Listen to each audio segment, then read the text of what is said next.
Hello there and welcome once again to The Verdict. Mick Cornett with Kent Myers. We're here every week meeting interesting people and dealing with topical issues. And Kent, today we welcome in a guest for the first time. Yes, we're really pleased, as we will find out in the next segment, to welcome Travis Ford, the head basketball coach at Oklahoma State University, to visit with us to talk about his program, his players, both returning and new ones coming in, and what he expects for the season. It's going to be exciting. It ought to be. Travis Ford, today's guest on The Verdict. We'll be right back.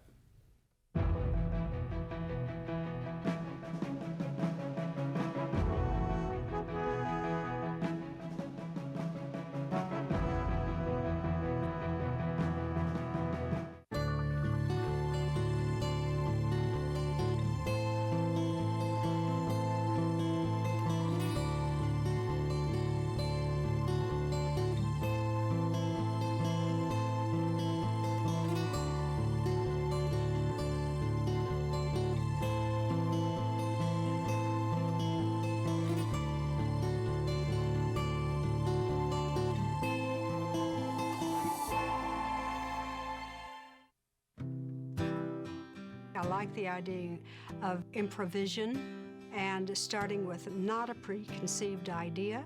All of my work is about visual images taken from my memory. I'm Brenda Kingery. I am an artist and I'm a proud Chickasaw. One time I said, "Oh God, please don't let me die with my paintings in the closet."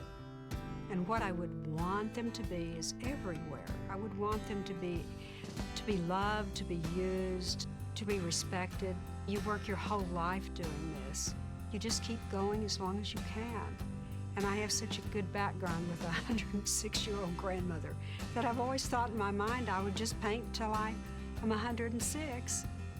My Chickasaw heritage has become a primary part of my life. And the reason is, it's a place I call home. See more stories about the Chickasaw people at profilesofenation.com. Welcome back to The Verdict. Mick Cornett with Kent Myers, and Kent's going to introduce today's guest. Today it's a real pleasure for us to welcome to the set of The Verdict Travis Ford, the head basketball coach at Oklahoma State University. Travis played in his undergraduate days for 3 years at the University of Kentucky, the premier program probably in the country, certainly at that time, if not still. He then began his coaching career and has been at Oklahoma State University, believe it or not, starting his 8th year. He is, in his prior 7 years at Oklahoma State, has accumulated a very significant favorable record. He is now third on the all-time winningest coaches at Oklahoma State, but behind two pretty big names, Eddie Sutton and, of course, Mr. Iba. Travis, in his playing career, played, of course, with Kentucky, played on a number of national teams as well. He accumulated a very favorable record as a player. He's continued that as a coach and has been just terrific at Oklahoma State University.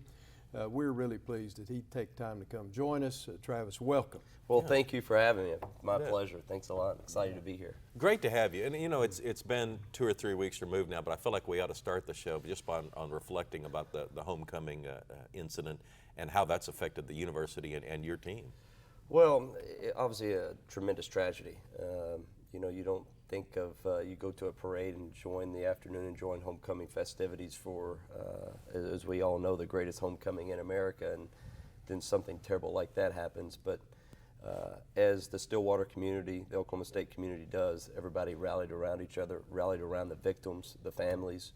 I know we had the opportunity to go visit with a few of the victims in the hospital, and what amazing spirit some of them had, even though they're laying there in the hospital and injured and things like that. But, you know, it's just been amazing to me. I've, you know, been at Oklahoma State for 8 years, just how strong, how supportive the Cowboy Nation is. It never ceases to amaze me, but, you know, a terrible tragedy.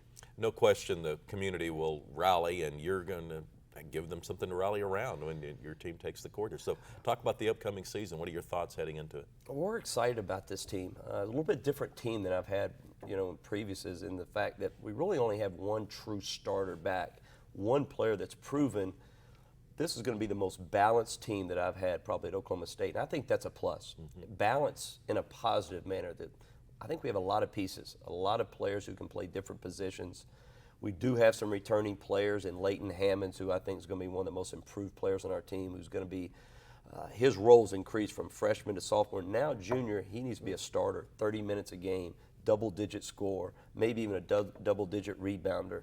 You got Mitchell Solomon, from Bixby, Oklahoma, who got some valuable minutes, played, a big role in our big win against Kansas at home when Kansas was ranked, I think, 4th in America, and he had a huge game for us.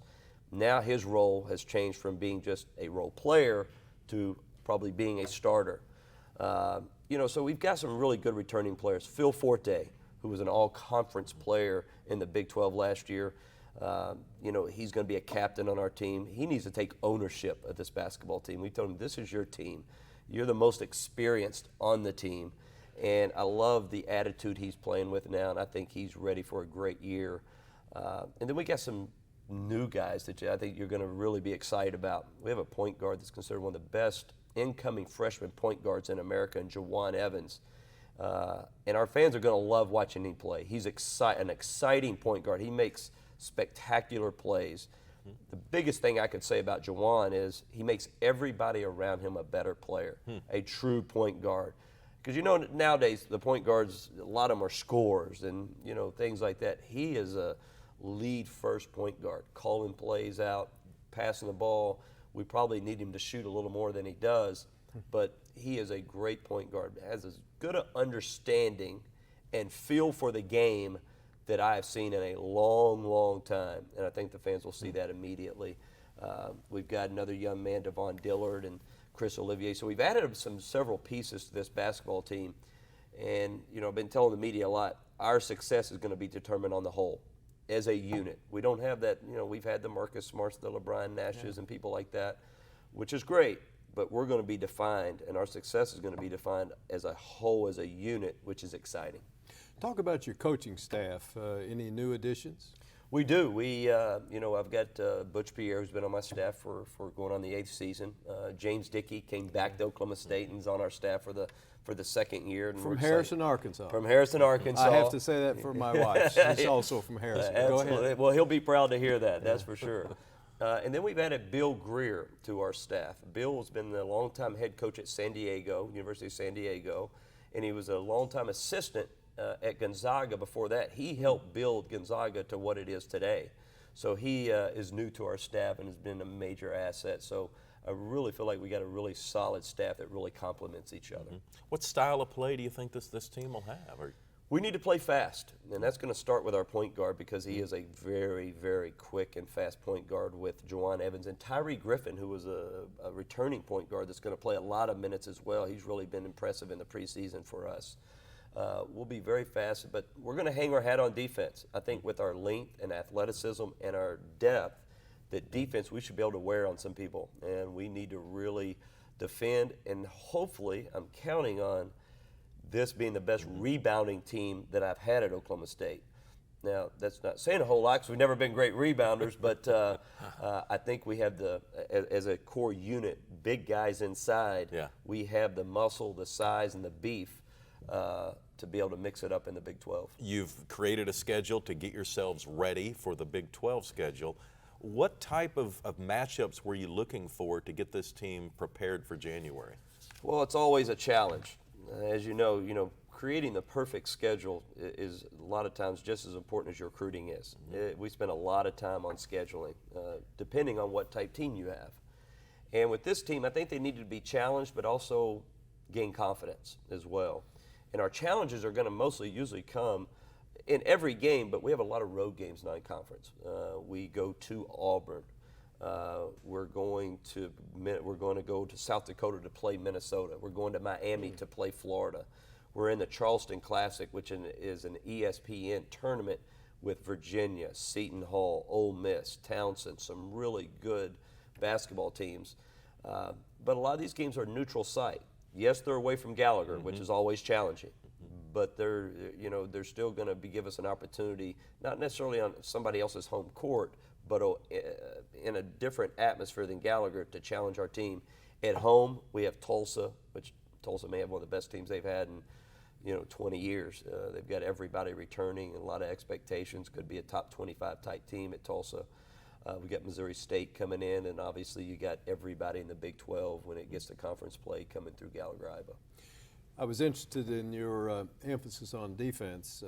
That, as a longtime follower of OSU basketball, that's been a bedrock of OSU basketball since Mr. Iba. Absolutely. And you go back and you look at a lot of our numbers, we have very good defensive numbers. We just got to get better at rebounding the basketball, because that's the end of every great defensive possession, is you got to go get the ball. And I think we have the makeup to be a good defensive team. We want to extend it for 94 feet. They've changed the shot clock in NCAA basketball. It's gone from 35 seconds to 30 seconds.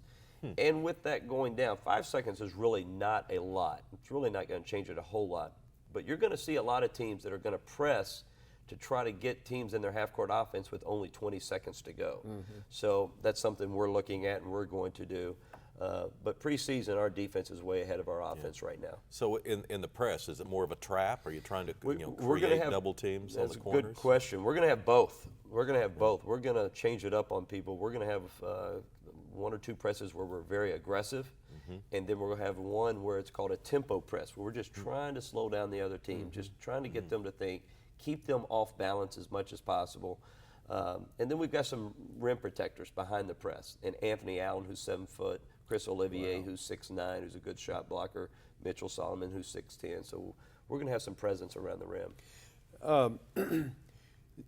How many, if you can know this early in the year, how deep are you going to go typically in a game? Are you going to go 7, 8, 9, 10? Well, I'm hoping that our depth is going to be a strength. Now, right now, we're developing that depth. Now, depth is only good if it's balanced. You can have a lot of players, but they all got to be able to help if you're going to have good depth. Right now, I'm very comfortable with about 8 players. Now, the other 3 or 4 that are outside that box, outside that circle, as we're telling them, are really only outside the circle now because they're not fully understanding the system yet. Once they get a grasp of the system, once they develop some consistency, then they become part of that core 9 or 10 that I feel very comfortable because of the balance of talent, positive talent, good talent, that I think will be a strength of our team by hopefully middle of December, and then obviously on into Big 12 play. Playing at Kentucky, I don't have to tell you how important a rich history is, but Oklahoma State's history of basketball is pretty strong too. How does that play into recruiting and being able to build a roster?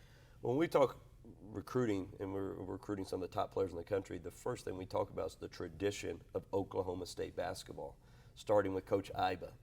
And Bob Curlin. And Bob Curlin, one of the all-time great All-Americans at Oklahoma State. But Coach Iba, and then on to Coach Sutton, and the tradition is so rich in basketball. And Gallagher-Iba Arena is such a great historic arena. And that's, we talk quite a bit of that to our recruits. When we have presentations, we show them about the history and their tradition of what makes Oklahoma State basketball so great. I was speaking in Memphis a few weeks ago, and they asked me a question about basketball, and I mentioned, I said, we taught Tony Allen how to play defense in Oklahoma, and we've been regretting it ever since. That's right. It's coming back to bite us here at the Thunder at times. He gives Kevin Durant fits. All right, we're going to take a break. We're visiting with Travis Ford about Oklahoma State basketball. You're watching The Verdict, and we'll return.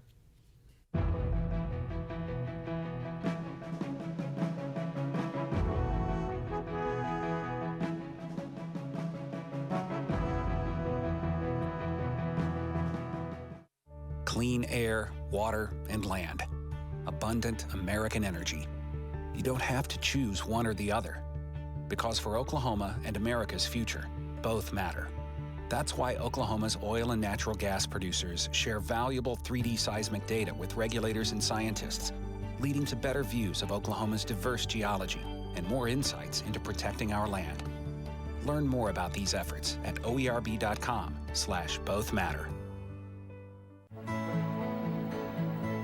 The good life comes naturally to Tulsa, where nature's beauty is matched with an eye for aesthetics. A legacy of neighborhoods graced with lawns and landscaping and handsome homes. A place that seems to have patented an ideal lifestyle. Bank First is loyal to the quality of life Tulsa assures its citizens, to the priority placed on education, culture, and growth. Loyal to builders who transform raw land into residential charm. Developers who see opportunity and add vitality to Tulsa's economy. Bank First serves both enterprise and private lives that need a loyal partner. It's how we help nurture this city's very good life. Bank First. Loyal to Oklahoma. Loyal to you. We are back on The Verdict, visiting with Travis Ford, the head basketball coach at Oklahoma State University. How has recruiting changed since you were being recruited? Oh, it's changed a lot since I was being recruited, and I'm going into my 19th year as a college head coach, and it's changed a lot since I got into it, and it's mostly changed because of social media. That's been the biggest change. There's just so many different outlets, and not just in recruiting, but just how you coach your players now. What are the rules about? Can you tweet about a player, and is there anybody counting how long you? No, you can't. We can't tweet to a player. You can direct message them, I think what it's called, and things like that, where no one else can see it. That is so complicated. Yeah, there's obviously so many Can rules. you tweet that you're in a town watching a high school basketball You can team? do that. Okay. There's you can say there's where ways you are. around it, as long as Yeah. you're not being too direct to a certain player. You see when a coach gets a commitment from a player, I know Coach Gundy does a lot of pistols firing from Dallas, Texas, or something, which is pretty cool and pretty neat. And a lot of people, there's ways to get your message across without being too direct. But in recruiting, we can follow players who they like, because they're going to be tweeting different things. The players you're recruiting, you're following them and seeing what they're posting daily, that give you insight into their daily life to know what to talk to them about, and to kind of know where you stand and different things like that. Social media's changed the way you coach players as well, How's not just that? recruiting them.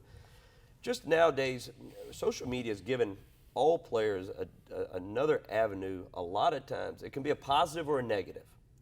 A lot of times the negative is it gives them an avenue to let out their frustrations. Yeah. And they feel like they're doing it without having to do it in front of somebody, but they're getting their message across. Either they didn't play enough or whatever it may be.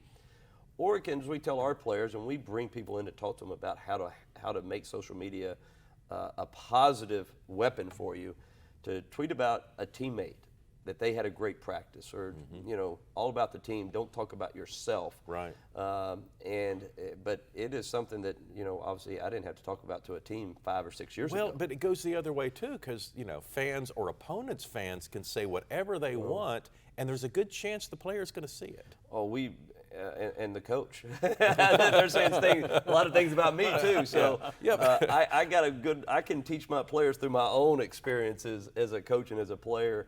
Not that I had it as a player as far as the Twitters and all that, but we've had to address that. No question that fans can get very bitter if things don't go a certain way in a game because of a player or the coach, and we've had to talk to our players on many occasions where players literally come in tears, showing me his phone, look what they're saying about me, and you got to sit them down and talk to them. Hey,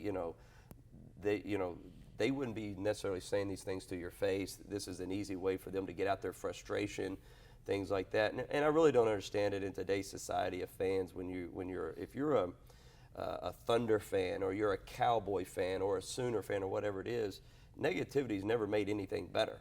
I've never understood how they attack their own player or their coach or thing. If you want to make a difference, then come to the game, be a difference maker, be positive, lift them up, things like that, because that's the only way it's going to make a difference. Not negativity will never make a difference for anybody.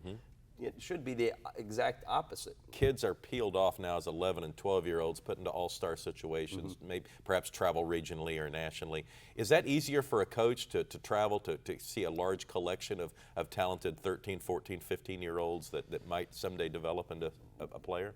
Yes, the AAU circuit now is starting earlier and earlier, as you mentioned earlier. Now, for us as coaches, yes, it's a benefit because we get to see them earlier. We get to see them a little bit more on the AAU circuit. Is it good for the player? No. They're not learning the fundamentals of the game. We're seeing less and less of that when they're coming to us as freshmen. Is that why you're so excited about your point guard, that he Our has point- these skills? He has these skills that he was born with a lot of these skills, so that makes it exciting when they have a feel. But if you have a young man who comes in who's never been taught the correct way to set a screen or the correct way to box out, or or even terminology, we're finding that out. There's just typical terminology, as you know, in all of sports, that's even being lost out right now, and we're having to teach that from the beginning. But I think a lot of that is attributed to AAU, even though the AAU does have a lot of positives to it. It has a lot of positives. It keeps a lot of these young people busy in a structured environment to an extent, if it's a good environment. It's given them an avenue to play games that they love to play. But I think it's gotten a little too much at times. It's year-round. Basketball right now is AAU basketball is year-round. When I played, it was 2 months out of the year. June and July, that was it. Now it is all year long. You're even seeing in the wintertime, kids taking a break. If they don't have a game on a Wednesday night with their high school team, they're going somewhere on a Wednesday night playing with their AAU team. Now, hopefully a lot of high school coaches put a stop to that and say, hey, we're not going to, this is my time. But AAU never stops. It's 12 months a year. And the international circuit, I assume people are sending you YouTube clips of somebody that's in, Istanbul, or just to grab a spot on the globe. But there's a chance now for you to recruit all over the world that didn't exist. Every day. Every day I may receive something by email through a video of a player. It could be anybody doing it on their own. It could be a club team over there sending it over. But on a daily basis, we're receiving things from not just internationally, but from all over the United States. People are sending them in via YouTube and different things like that. So, yeah, there's a lot of different ways to be seen out there as a potential recruit.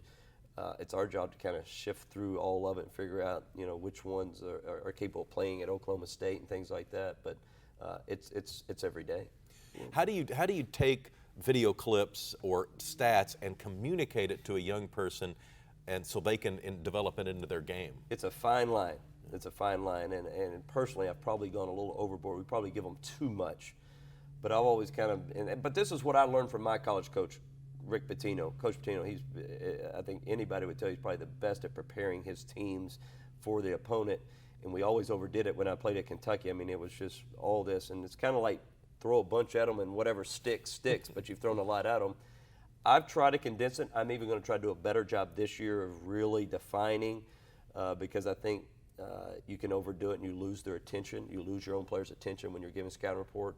But we focus a lot on individual players on the other team, their strengths, what we want to take away out of it, or take away from their game. And then we go to their certain plays, how to defend and take away certain plays that they like to run the most, your opponent. We do it through video. We do it through paper the night before that they can take back to their room and study. We do it on the board a lot. But our players very much will know their opponent, what their strengths are, and we're going to try to take it away. All right, we've just got a few seconds left. Anything you want to tell your fans before the season starts here? Well, we need to What pack should they look Gallagher-Iba. for? Yeah, we need it. It's a difference. What a difference it makes when Gallagher-Iba is packed. And I think this is a team they're going to love watching and pulling for. And this team's going to need that support. If you're a Cowboy fan and or a basketball fan, then jump on board and pull for this team, and do everything in your power to help this team. And that's one way, is get tickets, come to Gallagher-Iba, because again, I think this team is a team you're going to want to pull for, because we've got great character young men who are going to play hard. They're going to play together as a whole, as a unit, and our success is going to come from that, and our success is going to come from the support of the fans, so we need it. Travis Ford is the head coach at Oklahoma State. Thanks for being on the show. Yeah, I thanks loved so it. much. Thanks, guys. My pleasure. Kent and I'll have a final word when we get back.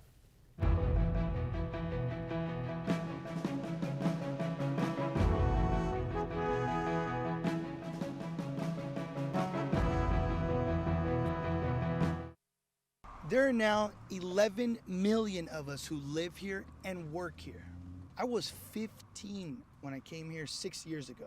I raised my family here, drive my truck to my job every day. The only difference between now and 6 years ago, I do it legally. I wanted to. Because this is my home.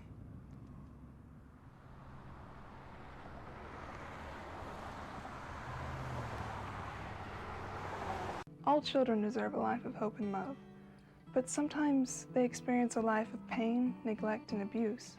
When that happens, each child deserves all the quality assistance and representation that can be offered in our legal system. For more information, call 23-CHILD. Oklahoma Lawyers for Children, helping to bring hope and love back to the lives of abused children. You will always be mom and dad to me.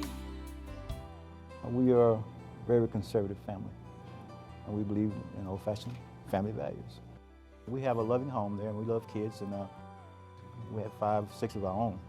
And but I had no idea we were going to go into adoption, but it's been very gratifying.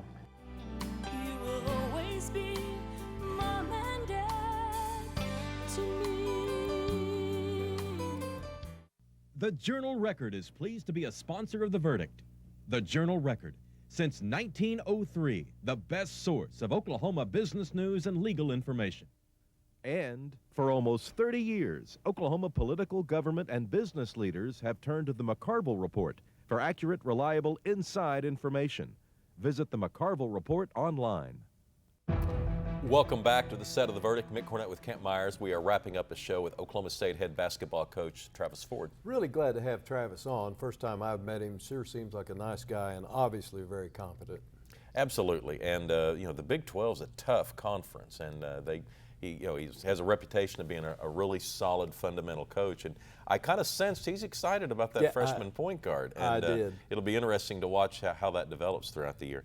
We have some website information. If you'd like more information about Travis and his program, you can get it at their website, which is okstate.com. And we have a website. We'd love for you to visit our website and talk about an issue that you'd like to see discussed on The Verdict, or someone that you'd like to see us ask some questions to. Theverdict.tv. We'll see you next week with another show.